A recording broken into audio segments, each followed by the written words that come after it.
Word Balloon is brought to you by the League of Word Balloon Listeners.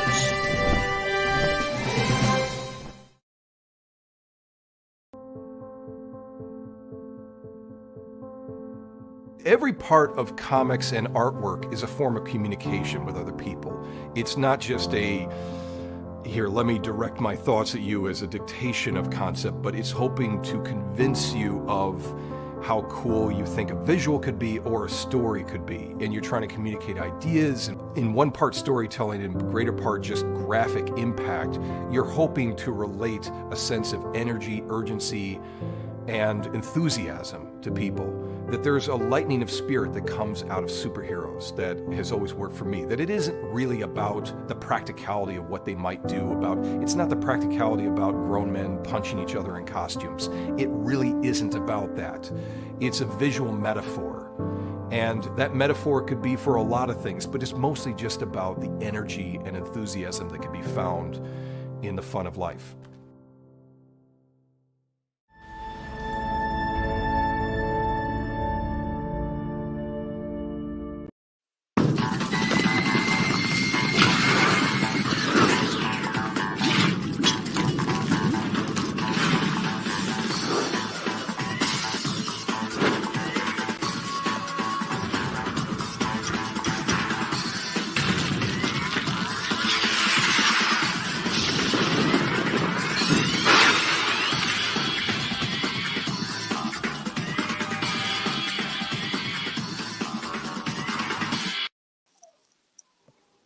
Welcome, everybody. It's time again for another Word Balloon Live, the comic book conversation show. John Suntress here, looking slightly askew because I'm on my iPad. I'm not on my regular camera as normal. So big face, big giant face. But happy to welcome Warwick Johnson Cadwell to Word Balloon, who has a great new release coming up from Dark Horse, a great collaboration with Mike Mignola. Although I suppose in the creation of the character. And Warwick, tell me about your book. Hi, John. Thanks for having me. It's Falconspear, and it's the third book featuring characters Mike Mignola created with Mr. Higgins Comes Home, which he wrote and I illustrated, and then took a bit of a jump. I asked if I could take some of those characters from there and run with them and see what we could do. And so then the second book was several adventures of the Professor J.T. Meinhardt and his assistant, Mr. Knox, and then a third, Mary Van Sloan. And this is a third book in the series. And it centers around a character we hadn't yet seen, which is a James Falconspeare, of the title. They could be, they're not necessarily chronological in order. In actual fact, this book starts with a sort of a jump back to their youth, the gang together. But they could be my original sort of idea read in any order, but there's those sort of subtleties. They're better to be introduced, better to start with Mr. Higgins at the reins of Mike Mignola on the script. But yeah, so that's it. The new book is well, as I say, the familiar heroes are we're introducing to an old pal and comrade of theirs who has disappeared, and there seems to be evidence, indications, communications, or warnings, perhaps that he may be trying to get in touch with them, and so it leads to an investigation to find out sort of what has happened. It's a Victorian vampire hunt story. It is. The time zone's a bit sort of mysterious. One of the one of the main sort of building blocks of this, and what Mike and I both had a great sort of our great shared interest is this sort of time of Hammer horror films and Universal monsters, which generally sit around that kind of Victorian time, but sets were built and fashions were not. It's a right pile up of the classic monsters, but then the classic monster movies, and so it's a bit uncertain. I try to not to put in anything there's nothing too incongruous chucked in there, but it's around that time and around sort of playing with all that kind of that fun of that sort of theme. So. It's funny. I'm not the biggest horror film fan. My exception is the Universal films, and especially the Hammer films, because of the style and, God, those beautiful costumes, those beautiful sets, and just the fun of the cheese and everything. And I suppose it kind of creeps into the Roger Corman Poe films. I think that's where my horror fascination kind of ends. But no, this is great, and I love your art style. And forgive me, but this is the first time I've really seen it. And was Kevin O'Neill an influence on you? Because I see a lot of similarities. It was truly in a very positive way. No, that's always fantastic to hear. People often sort of say, "What about so and so, this guy, that guy?" And it's always nice to hear people see that stuff. And when they, Kevin O'Neill was a great influence. Those 2000 AD guys in the UK, they were that's what we got. They were the superhero, Marvel superheroes, DC stuff that was on shelves, but in certain places and wasn't easy to come by. We'd grab whatever we could. But 2000 AD, Kevin O'Neill, Mick McMahon, those guys. Is Paul Grist? Is that am I right? Am I saying that right? Jack. Yeah. He's much more recent than those. I mean, those guys. I mean, Kevin O'Neill's nemesis sort of freaking me out when I was at high school, and and Mick McMahon's obviously had long had his sort of legacy was all over that, even when I was still at school uniform. Whereas Paul Grist is just another. He'd have been great. He'd have been he would have been a great fit back in those days, but he was probably too wee at those very early days of 2000 AD. But it's great to see his stuff too. Well, you see, and I don't know. Again, from a layman's standpoint, I see a combination of O'Neill and Grist in your style, and it fits. I think it fits the story quite well. It's fun. It really. It's really interesting. So, without spoiling, what can you tell us about James Falconspear? He is he's a force for good. He is a heroic guy, and he is a man of principles, and he finds during the course of the book or the story, he finds these principles are tested. He has his principles offer certain limitations, which he has to find a way to overcome. So it's quite of the books. It's sort of maybe, I don't know, darker tones. Quite right. I mean, they're all got their gruesomeness. The horror element is very much sort of fun there. I like to match or mix it with humor. I mean, just reading Mike Mignola's script of Mr. Higgins, it was exciting, as all his stories are, and it was funny as often. He just puts these bits into it. He puts these elements in, and more so with things like Screw on Head and stuff like that than Hellboy. But Hellboy's not as full of gags as Screw on Head. But yeah, so it's sort of a darker story, and so to some extent, yeah. When did or how did Mignola and you come together? I mean, how did he? Obviously you were likely aware of him, but how did he become aware of you, and how did the collaboration begin? He was there with the 2000 AD, and in my youngest years, and I got into comics. There was a comic shop in our town, which was a surprise, and when it turned up, and that was early 90s. And so I did a bit of work there at weekends, basically paid in comics, and just seeing his style then.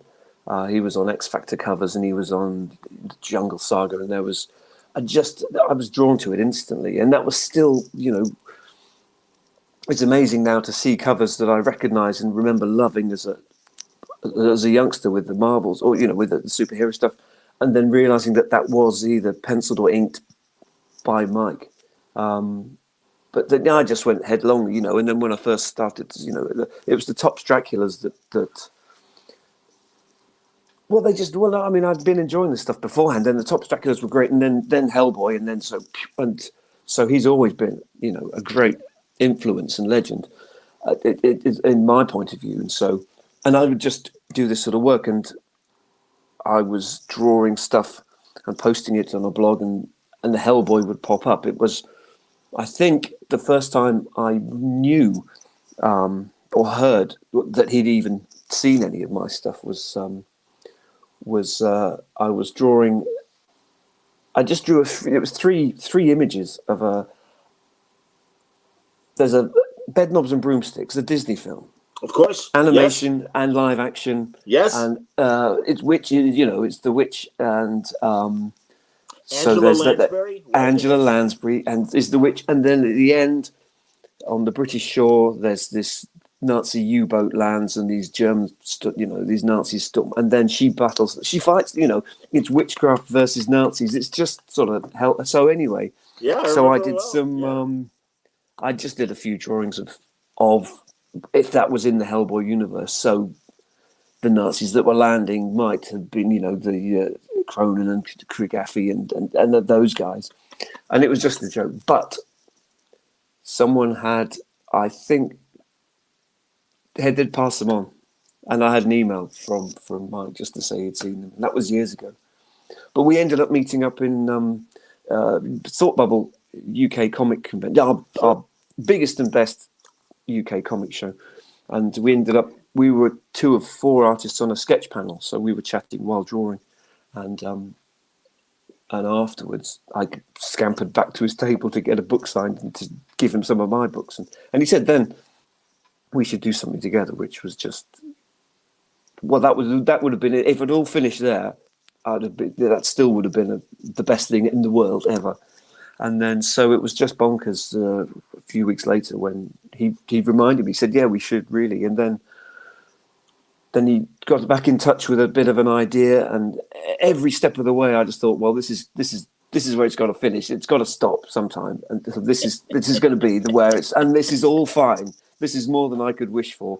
And then it kept going, and it kept going. And, the box of comps, 30 whatever books of Mr. Higgins turned up, and I still didn't believe it. Really, there was some part of me that was still thinking it was all a big joke. But no, it was amazing. It was amazing. So that's fantastic, man. No, very, very cool.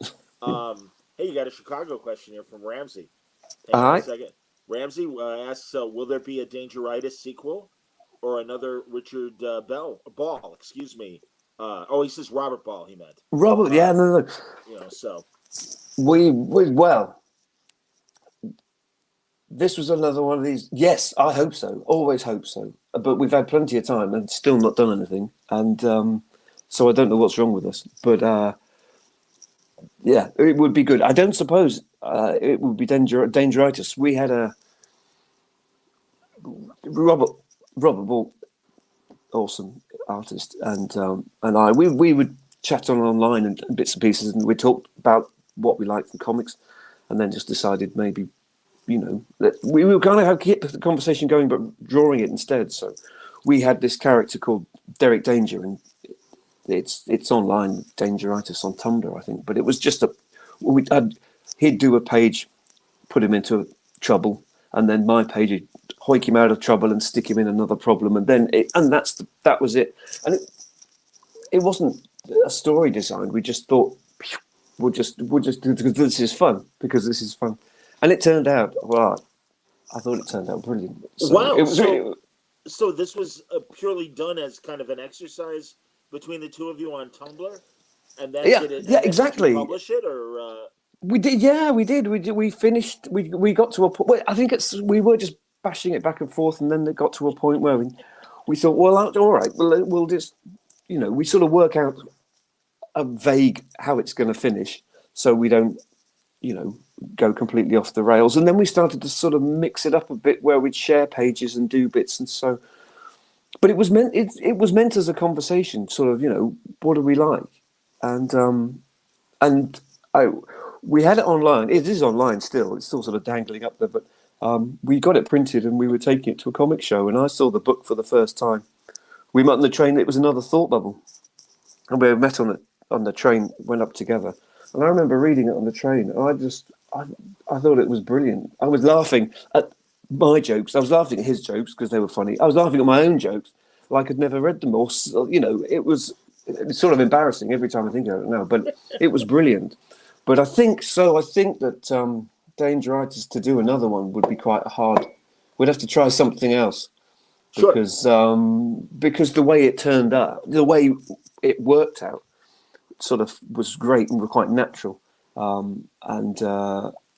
don't know. So, Ramsey, thanks. We'll do something. Tough to recapture that kind of spontaneity that you guys are throwing back and forth. Yeah. I just think I would worry that we wouldn't do such a good job, and so sure, it's sort of partly a case of we've done it, so maybe let's have a try at something different. So there will be something. Great. Yeah, that sounds amazing, man. Truly, I'm trying to plug in my power cord, everybody, so we don't get lost because of battery power. So that's why my face is all over the place right now. There we go. Well, that'll do for now. I'm over the hedge talking to you now. No, that's good. That's good. The audio people don't care. It's still going to sound the same. That's the great thing. So that's terrific, man. So before we leave, honestly, because Dangeritis really does sound interesting. Derek Danger, action adventure. What kind of story was it? It was a fight in a garage. Basically, it was a fight. It was like it was again. It was not quite modern day. It was again, like we've talked about, whereas Mr. Higgins, Falconspear was a hark back to old British Hammer stuff. This was like UK cop shows and the influence of American stuff in the 70s and 80s and how the 60s as well, and how British kind of. So it's sort of, their interpretation of it. So it's just this sort of slightly seedy guy who seems to have some powers that gets attacked by ninjas in a petrol station. So it was not highbrow. I got to tell you, man, I'm a big Sweeney fan, and I loved a few years ago Life on Mars, and its kind of love of 70s British cop shows and everything. I'm a big international TV nerd, where I do kind of seek out, especially, God, we've really been spoiled in the last 30 years how much great British crime and also other countries' crime, and it's great to compare American crime to international crime and the way it's portrayed. It is. I mean, and when you find a genre, then you can watch the same genre from different countries. It's great. It's quite interesting to see how these things are allowed. So, absolutely, man. Yeah, I remember years ago the movie Memory of a Killer, Belgian crime procedural. Yeah, where a hitman is slowly in the throes of Alzheimer's, and it's affecting like a final job and everything. Really interesting movie, yeah. And again, I mean, all the great stuff that comes from the Scandinavian countries and. Everything. So no, I'm so with you on that. And again, that's why I'm a big Hammer film guy as well, and absolutely can see that influence in Falconspear. So so that's cool. This is a self-contained story too. This isn't a series. This is a one-shot. Yep. Yeah. This is. Yeah. They all so far they're all. You could legitimately sort of pick up any one of the three, and read it and. Although I think someone had pointed out that Falconspeare, you might not know who the other characters are by name. I don't think they're necessarily introduced by name. So, the That didn't stories bother aren't. me. I mean, this was my first exposure truly to the whole group. Ah, sure. So yeah, no, I think it read fine. And again, it's no, it if anything, it lent a little bit more mystery to the story in a good way. So I thought it was great. I mean, really, Well, the second, Our Encounters with Evil, is 5 chapters, but sort of 3 stories, separate stories, and one partially with Mary Van Sloan, one with her totally, and then the one without her altogether. But when I was writing that one, I was kind of thinking, well, these stories could go in any chronology with Mr. Higgins, so it wouldn't matter which of these you picked up. Whereas Falconspeare was starting to sort of see a peep of a timeline, because, of course, it starts with them younger. So that's obviously pre everything else so far. And, it might or may not have finished before or after. But as I say, I begin to realise now, writing these books and being part of, Mr. Higgins in the first place, that it's a pretty good idea if you're keen to read one, then start at the first that came out. Would you say that Mike's role, because you wrote and drew Falconspeare in this case, was it more editorial? How was he involved? I mean, obviously, again, because I don't know how much of this is your story. You're using Mike's characters, obviously, and again from previous collaborations with the two of you. But yeah, so what's Mike's role in this? Mike's role and input is massive. It's enormous. But he's already kind of done the work with these 2 books. The second, with Encounters with Evil and with Falconspeare, these are ideas I've come up with, put to those guys, and they're okayed. And because it's a really privileged position, because it's not touching the Hellboy universe, the Mignola verse, it's not touching the Outerverse, it's on its own. And so I can just do anything. When you're dealing with people working, writing, or even the artists with Hellboy stuff, they must have to scrutinize every bit, because you've got to worry about contradicting or setting up something, or it might be nice to have something you pop in that suddenly can be turned into something else later down the line, but you've got so much. So they have to be pretty sharp editorially on all that stuff. And so this was just a great opportunity, because I could just sort of run with it. And it's just first 2 characters, or the 2 characters from Mr. Higgins, which have gone with. And, there's so much sort of can be done with them, and with, adding associates as well. But there's still so many. I mean, that first book, plenty of other characters that could be, could reappear at some stage, I'm sure. That's cool, man. And of course, Mike provides the cover for the book as well. And that is, these 3 books, these 3 covers they're just, with Dave Stewart's colours as well. I mean, Yes. I'm just out off shot, but I'm looking at the 2 of them now, and it's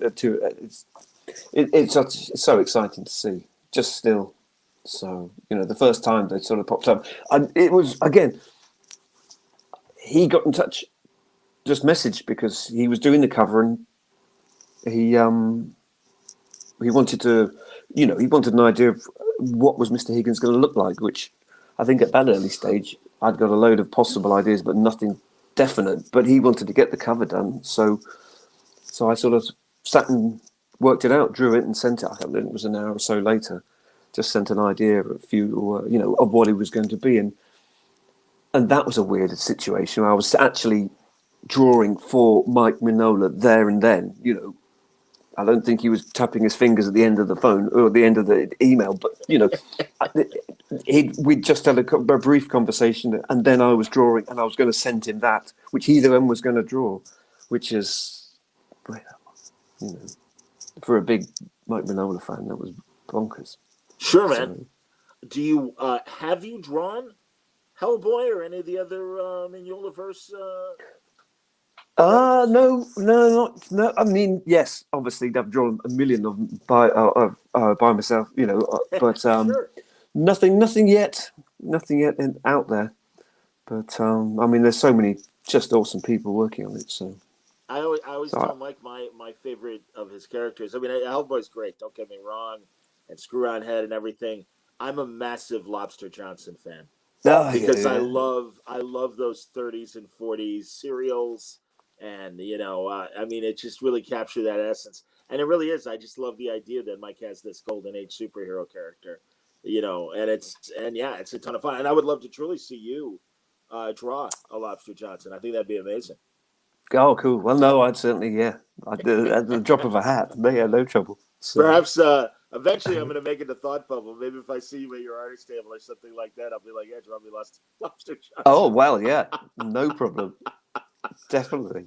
That'd be great, man. So, what other do you? I mean, because really, I always make the analogy that sometimes you do your job, and the last thing you want to do for entertainment is kind of do something similar to your job. I'm like, it's like owning a hardware store and coming home and diving into a pail of nails or something like that. It's like, do you want to do that really? But I mean, obviously, you grew up a comic book fan. Do you still read for pleasure? And are there other books that you would say right now, hey, everybody should be reading this or whatever? Yes, yeah, I try to. I, you know, as a medium, comics is a really kind of, a reader puts in a lot to it. It's The you kind of pacing. think, yeah, it's quite, you know, demanding as a reader. Demanding might be a daft word to say, but it's quite I know what you mean. interactive how you're reading it Indeed. and how it, and so drawing Yes. it, you do get, you kind of scratch a lot of that itch, and also drawing takes up the time. So I try, and as I say, a big pile of comics to read, and and then some of them that just get read over and over. So, Screw on Head, I think probably every other month or so, and then any of those the Hellboy bits and pieces, they get pulled out. Steeple, John Allison Steeple, he's writing for Dark Horse. That's a cracker at the moment. I loved it, and so what else is it? I mean, but there's rereading Buddy Bradley, the Peter Bagg books as well. Just Yes. now, so Sure. it jumps around. Then, as I say, 2000 AD. I'd my Nemesis copy of. I got a couple of collections of Nemesis from 2000 AD. So then that was a couple of weeks ago, clearing out the studio. Found some old a bookshelf hidden away under a pile of boxes, and so and that's the sort of thing. So I try to grab books here and there and sort of get a bit caught out by this, because I think probably the last new one I read was again Mike's was Acheron. So, but then James Oko I'd seen the Five Love, Beasts. I can't remember. love, and again, I can see if similarities aren't the right word, that you look your stuff and James Stoker's stuff is definitely on the same bookshelf in a good way. So Yeah, I that's think. that's cool, man. Yeah, I get much more sort of that sort of stuff makes me much more interested, I think, than seeing someone like that doing stuff. I mean, James Harron and Daniel Warren Johnson as well. Those guys just mad skills, just lovely, brilliant stuff. That's cool. Have you done stories for 2000 AD? No, no, no. No, I was. It was a bit too. I sent the bits and pieces way back, and then and sort of carried on without it on stage. I did a degree, an illustration degree, and came out of it, and was much more sort of focused on children's books and made possibilities of animation. I did some of my first jobs out of university was for animated movies, for some art animation, and so I kind of Did you say Ardman? Nick. yeah. That's Nick, So and I'm forgetting his last name right now. Nick Wallace, Park Nick Park, and Peter Wallace and Lord, yeah, Gromit. the Wallace and Gromit guys. So Indeed. Oh wow! Did you So work on Wallace and Gromit films? my first job sort of out of college was Chicken Run. Of course. So I did Love Chicken Run. some Sure. concept work on that, which was Oh, that's great, great. and then some more on Pirates, and when that came around, but yeah, no, just great to work on. So I've got lost, but I was because comics. No, yeah, 2008. No, because at one stage, sort of comics, it sort of disappeared into the background. As I say, um, I was working in the early '90s in a comic shop at the weekends. I was at college and then working at the shop, and I was getting paid in comics. I was doing the work and then, doing a day's work and then just taking a day's wages in comics home rather than swapping cash at all or anything like that. And at that stage, there was a What lot happened? of stuff flying around, and so I think I Oh, just sort of had my fill. So sorry about that. We're back. no, don't worry. But no, so I'm I having got trouble hearing loaded you up. right now, though. I don't know if you can hear me, so Oh why don't no, you check your mic setting there on your end? yeah, I'll have it. Sorry, Warwick. How's that? Is that all right still? I've had technical difficulties the last 2 days. Say something now. Any better? No. How's that? Does that sound all right? Ah, No. still can't hear Right, you hang on. now. I've got Um, no. I'm just seeing if there's anything on my end. Can we? No, it says your microphone is on. Yeah, I got it's not said off Weird. here. Can you hit the gearbox below us, below the screen, where it says Mike and camera Cam. slash mic, Yep. and maybe recalibrate the audio there, Audio, and maybe it's a different setting. echo cancellation. I've got the green lights pop up. That doesn't help if you can't hear me, does it? Sorry. No. Hang on. And am I doing How's everything that? properly here? Any better? I've just come I'm off sure the everything's headphones all right to the on my iPad end here. microphone. Sorry, guys. Apologies, all. Oh. Technical difficulties. What are you gonna do? There's my volume control. No, is it there? It is. Again, perhaps this is me. No. I can't tell. Yeah, I One can't. second, everybody. Maybe that's my problem. Oops. How's that going? No, I'm not hearing it work. I'm sorry. No, I'm sorry. Damn Yeah, it. I wasn't saying anything just then. You still? Jeez. Hang on one second, everybody. I'm going to see if I can sign on. I've got my laptop back up and running, so maybe I can, if everyone's patient, Jesus. Boy, this is very embarrassing, everybody. I do apologize. And for the audio audience, don't worry. This will all be cut. This will all be cut. So I We'll don't get back have to the to conversation don't momentarily. have to sing a I have song to or anything. Fill reconnect in to the the time. internet here on the laptop. Hopefully, Google Chrome will open for me quickly, so I can get to StreamYard and put this camera on as opposed to. Of course, Google Chrome is taking its sweet time. Jeez, I appreciate your patience, Warwick. Do not worry about it. I'm just glad it's not my Oh problem my this God. time. Ridiculous. Everyone watching live, I'll edit the hell out of the video as well when we post it, so we don't have this issue. Oh my God, I have no idea why my laptops have been my technology has been fighting me for the last 24 hours, and not good, especially when I have as many interviews set up for today. But one second, I'm connecting everything back. It looks like maybe Google will be back soon. Hopefully, we'll see. I'm gonna hold it here so I can manipulate the other thing here. Jeez, I feel terrible. Warwick, why don't you go out and have a steak or something like that while we're waiting?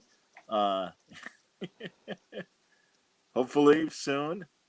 Google is very slowly opening, and I'm hoping that when I get to StreamYard, it doesn't freeze because that was the problem earlier, forcing me to switch to the laptop here. God, taking forever. Jesus, I know. Haven't watched Boba Fett yet, everybody. Hope to. I've seen the first episode, so I'm too behind. So I hope to rectify that very soon. Okay, connecting to StreamYard. Now, hopefully, my camera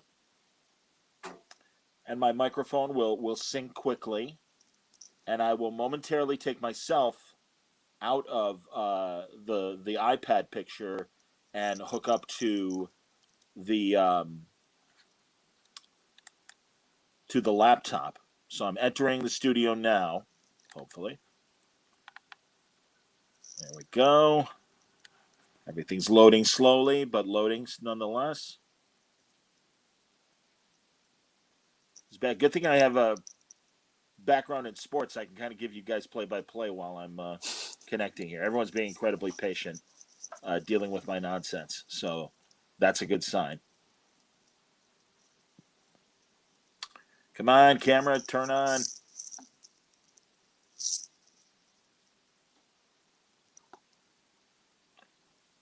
Let's see. Hopefully. Oh, it was on for a second. Then there we go. It's on again.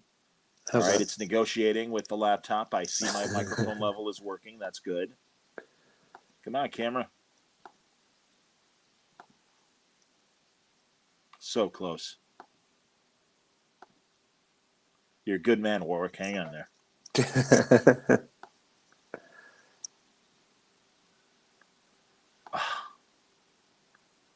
Is this the same problem? I think it is the same problem.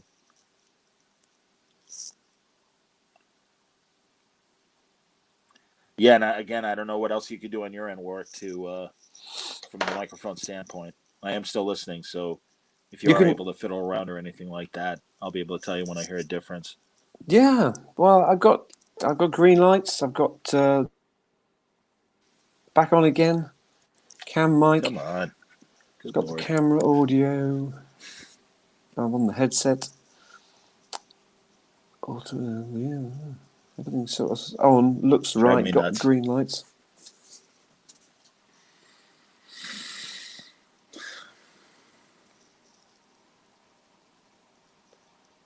Boom, boom, boom, boom, boom.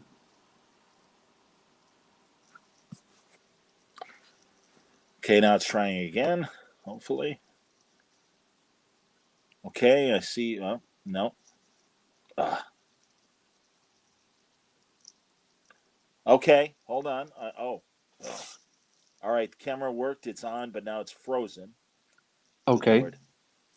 I'm hoping that I'll be able to go backstage in a moment and get it cleared up. If not, we might have to bail. And the good news is we have, sufficiently, I think, hopefully talked about Falconspeare, and I will certainly, on the audio, guide people properly to remind them that it's going to be available through Dark Horse, and it's a great continuation of a collaboration that Mike and Warwick have done for 3 books now. This is the 3rd book, but it's a self-contained story, and I can honestly say that people will enjoy it. It's a really great, fun horror story that has some pretty scary twists and a great ending that you may not see coming. Man, thanks. Which I thought was fantastic.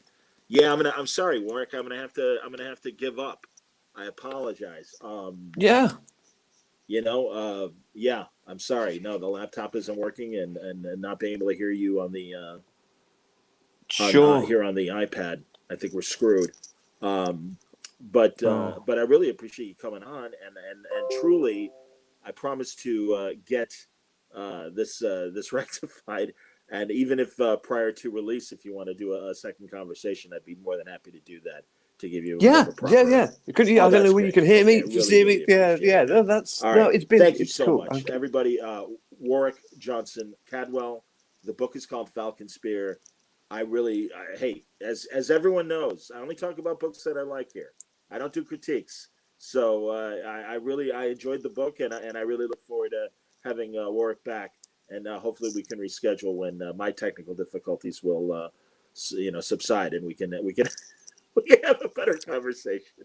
Sure. So thank you very much, Warwick. You've been incredibly patient. I feel terrible. It's 6 no, no problem. No problem so at you're all. good, So dude. you just take it easy. Man. You're very kind. And everybody, thanks a lot for watching. I will clean up the audio version of this when I put it out, likely on Friday. And we'll help, again, we'll have the good part. You won't hear all the stumbling and everything. Born witness to. But thank you for being patient. Everybody stay safe.